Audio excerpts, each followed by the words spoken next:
এবাৰ খবৰ নগাঁৱৰ ডিমৰুগুৰিত নিশা সংঘটিত হোৱা ভয়ংকৰ পথ দুৰ্ঘটনাৰ এই দুৰ্ঘটনাত থিতাতে মৃত্যু হৈছে 3 যুৱকৰ স্কুটি আৰু ট্ৰাকৰ মুখামুখি সংঘৰ্ষ হয় একেখন স্কুটিত আহিছিল যুৱক 3জন মৃত্যু হৈছে ডিমৰুগুৰিৰ মুন্না দাস পংকজ দাস আৰু বিক্ৰম দাসৰ দুৰ্ঘটনাৰ পিছতে ডিমৰুগুৰিত উত্তপ্ত পৰিস্থিতিৰ সৃষ্টি হয় মৃতদেহ লৈ ৰাষ্ট্ৰীয় ঘাইপথ অৱৰোধ কৰে একাংশ লোকে এটা দম্পতীয়ে প্ৰতিবাদী ৰাইজৰ সৈতে তৰ্কযুদ্ধত লিপ্ত হোৱাক কেন্দ্ৰ কৰি অধিক উত্তপ্ত হৈ পৰে পৰিস্থিতি দম্পতীক আক্ৰমণৰ চেষ্টা চলাই যদিও যান-বাহন আৰক্ষীয়ে সুৰক্ষা দি লৈ যোৱাৰ চেষ্টা কৰে যান-বাহন আৰক্ষীৰ বাহনতো আক্ৰমণ কৰে উত্তেজিত ৰাইজে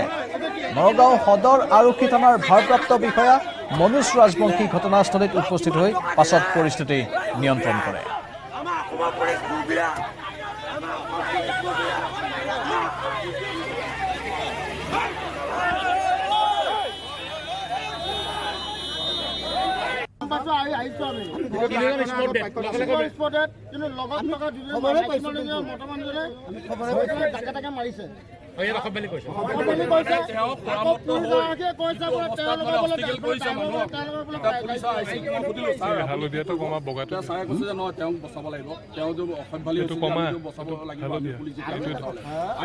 ভাল কথা কৈছে কিন্তু তেওঁ যিখিনি মানুহক উপদেশ কৰিছে মানুহক মাৰিছে কৰিছে আৰু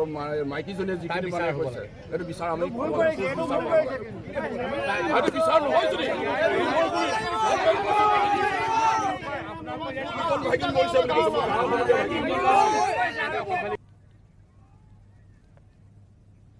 আৰু বাতৰিত পুনৰ সময় হৈছে বাণিজ্যিক বিৰতিৰ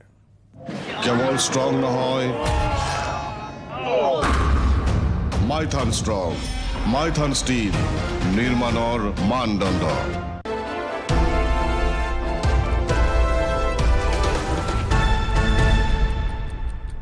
1,200 plus reporters, 67 plus crore viewers. India's largest news network, News 18 Network.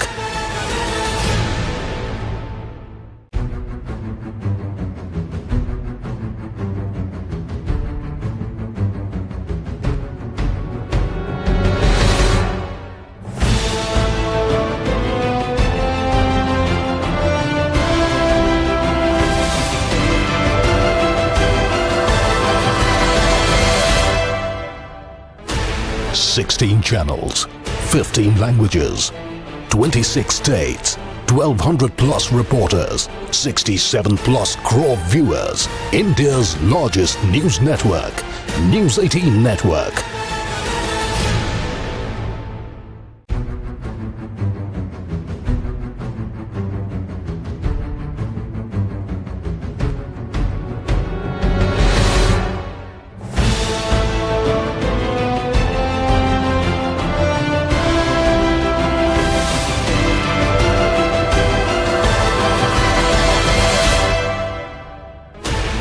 Sixteen channels.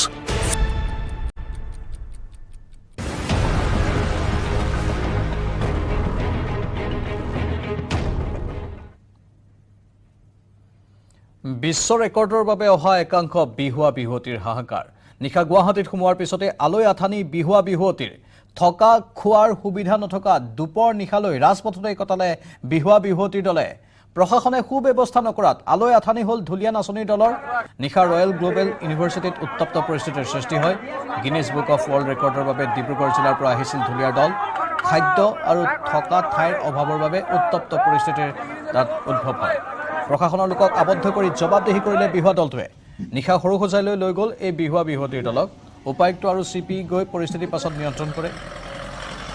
আৰু এই বিহুৱা বিহুৱতীসকল অসন্তুষ্ট তেওঁলোক বহু আশালৈ গুৱাহাটীলৈ আহিছিল গিনিজ বুক অফ ৱৰ্ল্ড ৰেকৰ্ডছৰ বাবে কিন্তু তেওঁলোকক থকা খোৱাৰ যিখিনি পৰ্যাপ্ত ব্যৱস্থা কৰিব লাগে সেইখিনি কৰা নাছিল প্ৰশাসনৰ লোকে মুঠতে আলৈ আথানি হ'ল এই শিল্পীৰ দলটোৰ যাৰ ফলতে তেওঁলোকে উত্তপ্ত পৰিস্থিতিৰ সৃষ্টি কৰে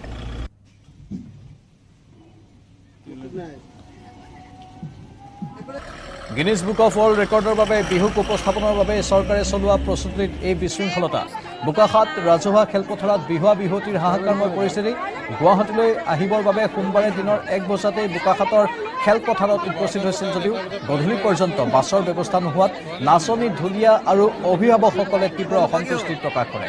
ইফালে বিহুৱা বিহুৱতীসকলৰ একাউণ্টত আজিলৈকে চৰকাৰীভাৱে অনুমোদিত ধন নোসোমোৱাটো ক্ষোভিত হৈ পৰে বিহুৱা বিহুৱতীৰ লগতে অভিভাৱকসকল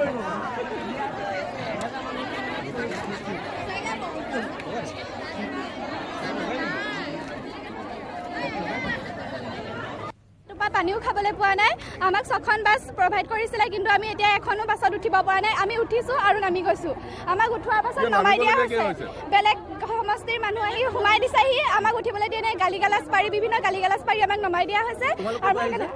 আমি নুমলীগড়ৰ পৰা আহিছোঁ আৰু আমি কেতিয়াবা আহিলোঁ এতিয়ালৈকে পানী দেখোন খাব পৰা নাই ভোকত আছোঁ বোকাঘাট সমষ্টিৰ হয় 130 জনী আছিলে হয় পইচা নাই সোমাই এতিয়ালৈকে পইচা সোমাই দিয়া নাই আমি নিজৰ পইচা খৰচ কৰি কাপোৰ কানি লৈ পিনে আজি আমি যাবলৈ ওলাইছিলোঁ গিনিছ ৰেকৰ্ড কৰিবৰ কাৰণে কিন্তু এতিয়া আমাৰ অৱস্থা এয়া কাইলৈ আমি কেনেদৰে আমি কষ্ট ৰাতিপুৱাই শুই উঠি আমি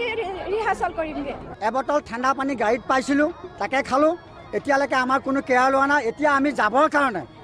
এই ৰাতি হ'ল 2টা বজাতে আমাক নিয়াৰ কথা এই ৰাতি হ'ল এতিয়ালৈকে আমাক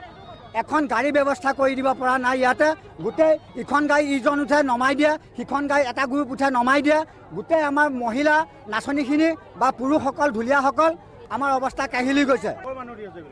কৰ সৰু পথাৰ বৰ পথাৰ ক'ৰ মানুহ উঠি আলে আমাক নমাই দিছে আমাৰ এতিয়া গাড়ী নাই আমি এতিয়া ঘৰলৈ কেনেকৈ যাম নে গুৱাহাটী আমি কেনেকৈ যাম ৰাতিপুৱা 10টাতে আহিছে বহুত কষ্ট কৰি আহিছে তেখেতসকলে কিন্তু আমাৰ ইমানেই দুখ লাগিছে আমিও এইবিলাক প্ৰগ্ৰেম আগতে কৰিছোঁ এনেকুৱা প্ৰগ্ৰেম আমি ইমান বিশৃংখল প্ৰগ্ৰেম আমি নাই পোৱা কিন্তু আমি হিমন্ত মামাই যেতিয়া আমাক কৈছিলে এইটো প্ৰগ্ৰেম বোলে আপোনালোকৰ ইমান কষ্ট নহয় দিব লাগিছিলে আমাক ছুপাৰ কিন্তু দিছে আমাক আল্টা গাইড আজি আমি 10টা বজাৰ পৰা আমি ৰৈ আছোঁ এতিয়ালৈকে কষ্ট কৰি পেলাই কিন্তু এই ল'ৰা ছোৱালী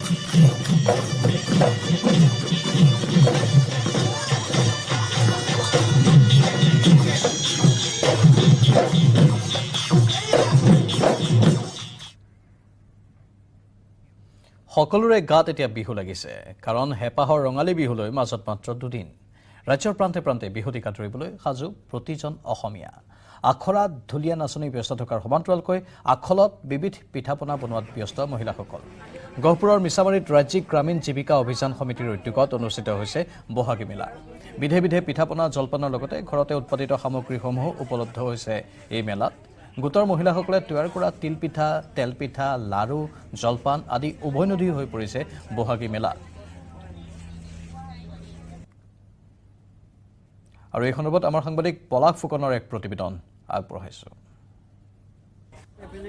নিশ্চয়কৈ গহপুৰৰ মিছামাৰীত অনুষ্ঠিত হৈছে বহাগী মেলা হেলেম CLFৰ উদ্যোগত এই বহাগী মেলা অনুষ্ঠিত হৈছে আৰু বহাগী মেলালৈ অঞ্চলটোৰ মহিলাসকলে নিজে তৈয়াৰ কৰা পিঠা পনা চিৰা জলপান ইত্যাদি লৈ অহা হৈছে আৰু মোৰ সতীৰ্থই দেখাব এই মুহূৰ্তত এনেদৰে প্ৰতিখন বিপণী সুন্দৰকৈ সজাই পৰাই তোলা হৈছে আৰু মহিলাসকলে নিজ হাতেৰে তৈয়াৰ কৰা সকলোখিনি বিহুৰ যিখিনি সা সামগ্ৰী পিঠাপনা জা জলপান বা কাপোৰ কানি গামোচা ইত্যাদি সকলোখিনি ইয়ালৈ অনা হৈছে আৰু বিক্ৰী কৰিছে বিভিন্নজন গ্ৰাহকো আহিছে আৰু বিধে বিধে আচলতে পিঠা শাক পাচলিৰ পৰা ধৰি বিভিন্ন আচলতে ঘৰত উৎপাদিত হোৱা সকলো সামগ্ৰী ইয়ালৈ আনিছে বহাগী মেলালৈ আৰু বহাগী মেলাত এনেদৰে ভিৰ কৰা পৰিলক্ষিত হৈছে আমি এই কথা পাতিম বাইদেউ ক'ৰ পৰা আহিছে আমি গমেৰীৰ পৰা আহিছোঁ হয় কেনেকুৱা লাগিছে বহাগী মেলা বহুত ভাল লাগিছে কাৰণ আমি এই বহাগী মেলাৰ জৰিয়তে আমাৰ প্ৰতিগৰাকী গোটৰ সদস্যাই স্বাৱলম্বী হ'বলৈ সক্ষম হৈছে তাৰ কাৰণে বহুত ভাল লাগিছে বিক্ৰী বাৰ্তা নিশ্চয় হৈছে নিশ্চয় কথা পাতিম আৰু আছে যথেষ্ট সংখ্যক গ্ৰাহক আছে বা CLFৰ সদস্যসকল আছে বাইদেউ কওকচোন কেনেকুৱা বজাৰ কেনেকুৱা চলি আছে বজাৰ খুব সুন্দৰকৈ চলিছে আমাৰ হেলেম মণ্ডল পৰ্যায় সংগঠনৰ আমি আজি বহাগী মেলা আয়োজন কৰিছোঁ লগতে আপোনালোকক আমি ৰঙালী বিহুৰে শুভেচ্ছা যাচিছোঁ আৰু আমাৰ আমি যেনেধৰণে হ'ব বুলি ভাবিছিলোঁ তাতকৈ আমি বেছি সন্তোষজনকহে হৈছোঁ কাৰণ পিঠাৰ লগতে লাৰু গামোচা আমি হাতে বোৱা গামোচা অনা হৈছে আমাৰ টঙালি অনা হৈছে সকলোখিনি বস্তু আমাৰ এই বজাৰত উপলব্ধ হৈছে নিশ্চয় পুনৰ সতীৰ্থক এই দৃশ্যসমূহ দেখাবলৈ কৈছোঁ যিসকল লোক খুবেই ব্যস্ত থাকে আৰু তেওঁলোকে আচলতে পিঠা পনা বনাবলৈ সময় নাপায় আৰু তেওঁলোকক আচলতে এইসমূহ হেলেম CLFৰ যিসকল মহিলা আছে বা অঞ্চলটোৰ মহিলাসকল আছে ঘৰতে সকলোবিধ বিধে বিধে পিঠা পনা বনাই লৈ আহিছে যাতে ৰাইজ কোনো অসুবিধাত নপৰে সকলোৱে বিহু সুন্দৰকৈ উদযাপন কৰিব পাৰে আমি ব্যৱসায়ীৰ লগত কথা পাতিম বিক্ৰী বাৰ্তা হৈছে কি আনিছা তিল পিঠা তাৰপিছত নাৰিকলৰ লাডু এনেকৈ আনিছোঁ মূল্যবিলাক কেনেকৈ ৰাখিছা তিল পিঠা নাৰিকল লাডু 50 টকা 20 টকা 30 টকা এনেকৈ তেনেকুৱা কেনেকুৱা বিক্ৰী বাৰ্তা বাইদেউ কেনেকুৱা হৈছে ন কি আনিছে আপুনি মই চাইদা পিঠা আনিছোঁ কেৰেই চৰি হেতা পিঠা আনিছোঁ আৰু তেল দিয়া পিঠা আনিছোঁ দামবিলাক কেনেদৰে ৰাখিছে বগা পিঠাৰ পেকেট 30 টকা কেইটা থাকে 30 টকা 30 টকা 3 পিচ আছে আৰু এই তেল দিয়া পিঠা 20 টকা হয় এনেদৰে আচলতে সকলো মহিলা ওলাই আহিছে তেওঁলোকে বিক্ৰী কৰিছে পিঠাসমূহ বা জলপানসমূহ তেওঁলোকে নিজে স্বাৱলম্বী হৈছে আৰু যিহে বিহু বুলি আচলতে খুব ব্যস্ত থাকে বা তেওঁলোকৰ হাতত সময় নাথাকে পিঠা পনা বনাবলৈ তেওঁলোকক আচলতে যোগান ধৰিবলৈ সাজু হৈছে আৰু এনেদৰে গহপুৰৰ হেলেমত আচলতে হেলেম CLFৰ উদ্যোগত এনেদৰে বহাগী মেলা আয়োজন কৰা পৰিলক্ষিত হৈছে এয়া আছিল গহপুৰৰ পৰিৱেশ বহাগী মেলাৰ আৰু বাতৰি দেখিতে সময় হৈছে চমু বাণিজ্যিক বিৰতিৰ কেৱল ষ্ট্ৰং নহয় মাইথান ষ্ট্ৰং মাইথান ষ্টীল নিৰ্মাণৰ মানদণ্ড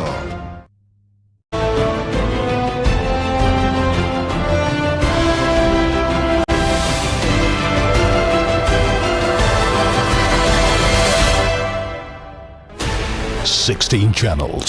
15 languages, 26 states, 1,200 plus reporters, 67 plus crore viewers. India's largest news network, News 18 Network.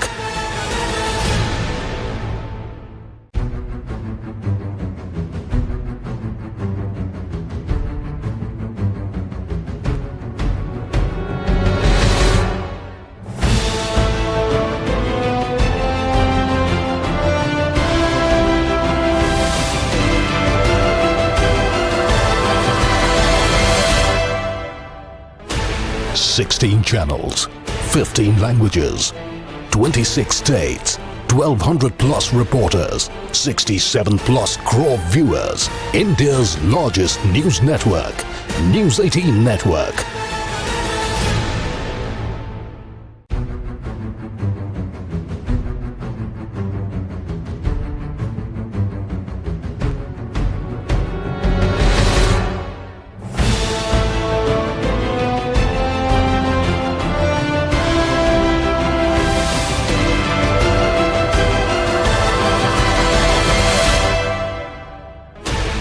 Sixteen channels, 15 languages,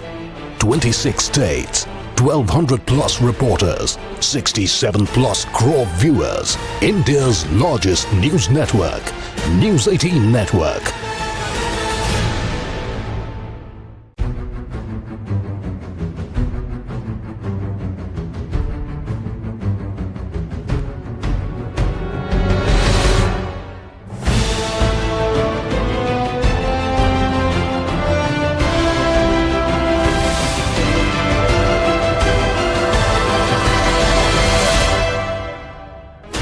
Sixteen channels, 15 languages, 26 states, 1,200 plus reporters, 67 plus crore viewers. India's largest news network, News 18 Network.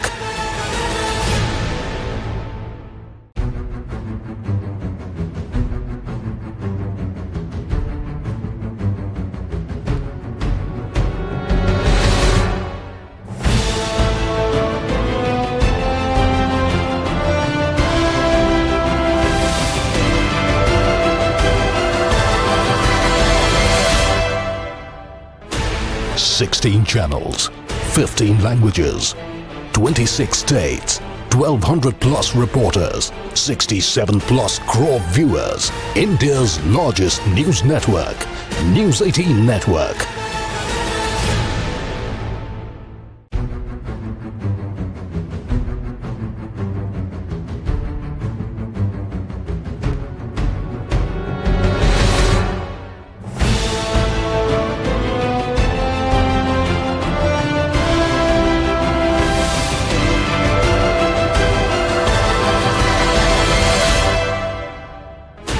Sixteen channels, 15 languages, 26 states, 1,200 plus reporters, 67 plus crore viewers. India's largest news network, News 18 Network.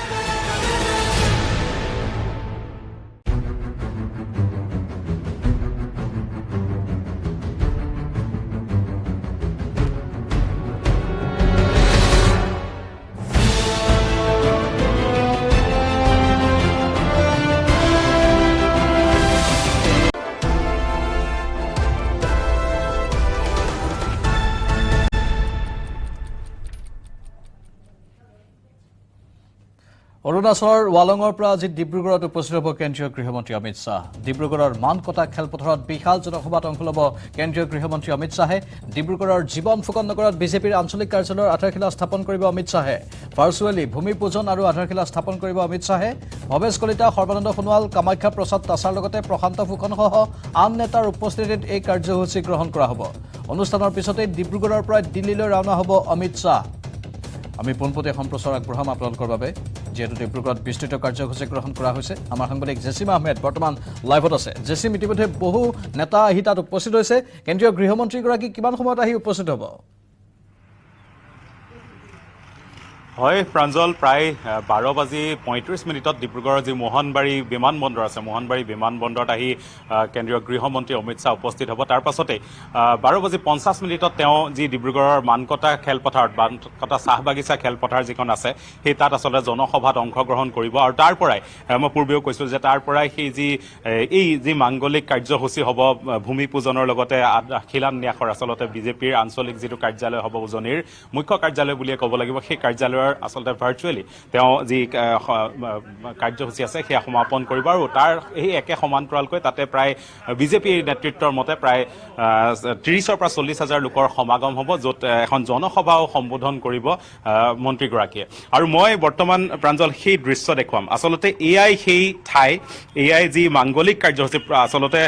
যি মাংগলিক কাৰ্যসূচী সমাপন কৰা হ'ব বিজেপিৰ, যি বাবে কেন্দ্ৰীয় গৃহমন্ত্ৰীগৰাকী ডিব্ৰুগড়ত আহি উপস্থিত হৈছে,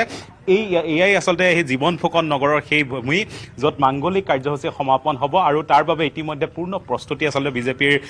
বিষয়ববীয়াসকলে কৰিছে। আৰু সেই সমান্তৰালকৈ মই সেই যি দৃশ্য মই দেখুৱাম, অঞ্জনে দেখাব, এয়া ভৱনৰ আচলতে যি আৰ্হি, আচলতে এই আৰ্হিতেই সেই ভৱনটো নিৰ্মাণ কৰা হ'ব। আৰু আটাইতকৈ লক্ষণীয় কথা হ'ল যে বিজেপিয়ে এটা দীঘলীয়া সময় আচলতে অসমৰ এই প্ৰান্তত আচলতে তেওঁলোকৰ যি ৰাজনীতিক আধিপত্য আছে তেওঁলোকে বিস্তাৰ কৰিবলৈ সক্ষম হৈছিলে, কিন্তু তাৰ পাছত কোনো ধৰণৰ বিশেষ তেনেধৰণৰ বৃহৎ আচলতে ভৱন বা তেনেধৰণৰ তেওঁলোকৰ কাম কাজৰ পৰিচালনাৰ বাবে আচলতে কোনো ধৰণৰ তেনে কাৰ্যালয় নাছিলে। আৰু তাৰ পাছতে এই সিদ্ধান্ত আচলতে লোৱা হৈছে আৰু বিশেষ বৃহৎভাৱে এই কাৰ্যসূচী গ্ৰহণ কৰা হৈছে। প্ৰায় 5 মহলাৰ আমি হ'ব বুলি বৰ্তমানলৈকে গম পাইছোঁ এই যি কাৰ্যালয় জীৱন ফুকন নগৰ। আৰু মই বৰ্তমান উপস্থিত আছোঁ জীৱন ফুকন নগৰৰ সেই যি চৌপাশ আচলতে মই দেখুৱাবলৈ চেষ্টা কৰিম। এইদৰে ইয়াত কিছু সময়ৰ পাছতে কেন্দ্ৰীয় মন্ত্ৰী সৰ্বানন্দ সোণোৱাল আহি উপস্থিত হ'ব। তাৰ পাছতে এই মাংগলিক কাৰ্যভাগ সম্পন্ন হ'ব। আৰু ইতিমধ্যে মই দেখুৱাম পূজাৰীসকল আছে, তেওঁলোকে যি সুৰক্ষু প্ৰচাৰ আচলতে পূজাৰ বাবে প্ৰয়োজন পুষ্প, মাল্য, কলহ ইত্যাদি বিভিন্ন সামগ্ৰী আচলতে পূজাৰ পবিত্ৰ কামভাগৰ বাবে যি প্ৰয়োজন সেয়াৰ বাবে প্ৰস্তুতি চলাইছে। কেইবাগৰাকী পুৰোহিত আহিছে ইয়াত। আৰু সমান্তৰালকৈ মই যি পৰিৱেশ দেখুৱাম, আমাৰ ইয়াৰ বিজেপিৰ নেতৃত্ব আছে, বিজেপিৰ নেতৃত্ব কেন্দ্ৰীয় ৰাজ্যিক আচলতে সভাপতি ভৱেশ কলিতা ডাঙৰীয়া আছে। মই প্ৰথমতে তেওঁৰ পৰা জানিব বিচাৰিম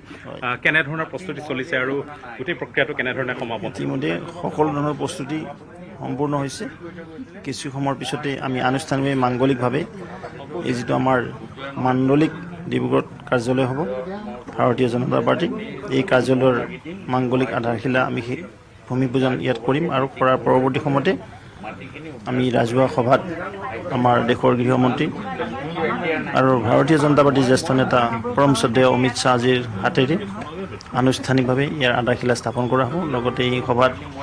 অসমৰ মাননীয় মুখ্যমন্ত্ৰী ডক্টৰ হিমন্ত বিশ্ব শৰ্মা ডাঙৰীয়া, আমাৰ প্ৰাক্তন মুখ্যমন্ত্ৰী বৰ্তমান কেন্দ্ৰীয় মন্ত্ৰী শ্ৰদ্ধেয় সৰ্বানন্দ সোণোৱাল ডাঙৰীয়া, আমাৰ এই অঞ্চলৰে সন্মানীয় মন্ত্ৰী শ্ৰদ্ধেয় ৰামেশ্বৰ তেলী ডাঙৰীয়া কেন্দ্ৰীয় মন্ত্ৰী, লগতে আমাৰ কেইবাজনো এই অঞ্চলৰ মন্ত্ৰী, সাংসদ, বিধায়ক আৰু দলৰ জ্যেষ্ঠ কাৰ্যকৰ্তা বন্ধু বাইদেউসকলৰ উপস্থিতিত প্ৰায় 50 সহস্ৰাধিক কাৰ্যকৰ্তাৰ উপস্থিত আজি আনুষ্ঠানিকভাৱে এই আধাৰশিলা স্থাপন কৰা। এই আছিল ভৱেশ কলিতা। আৰু তেওঁ সবিশেষ জনাইছে আমাৰ যিখন জনসভা আচলতে গৃহমন্ত্ৰী আচলতে সম্বোধন কৰিব। আমাৰ লগত সাংসদ ৰাজ্যসভাৰ বিষয় আছে কামাখ্যা প্ৰসাদ তাছা ডাঙৰীয়া, আমি তেওঁৰ লগত পোনপটীয়াকৈ কথা পাতিম। কেনেধৰণৰ প্ৰস্তুতি হৈছে আৰু আপোনাক কালিৰ পৰা আমি দেখি আছোঁ যথেষ্ট ব্যস্ত। মই আহিছোঁৱে, ব্যস্ততা আমাৰ বিধায়ক, আমাৰ দলৰ সভাপতি, সাধাৰণ সম্পাদকসকল আছে, বিধায়কসকলো আছে, মন্ত্ৰীসকল আছে, সকলোৱে লাগিছে। এইটো কাৰ্যকৰ্তাৰ হোৱা,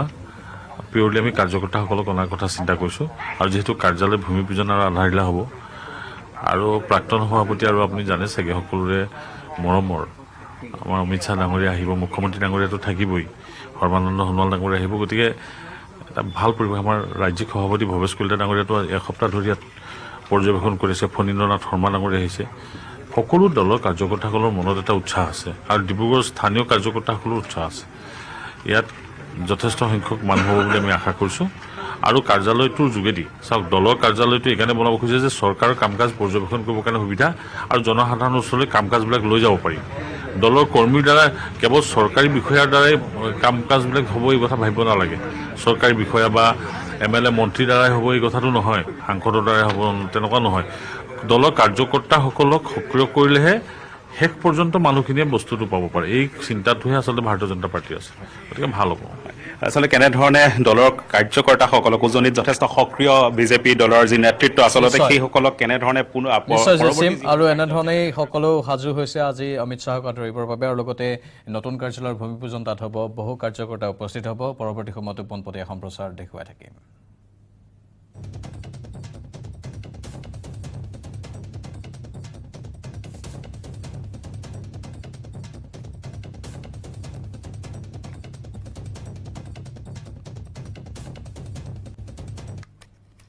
আৰু ইয়াৰ লগে লগে সময় হৈছে এতিয়া বাতৰিৰ পৰা বিদায় লোৱাৰ নমস্কাৰ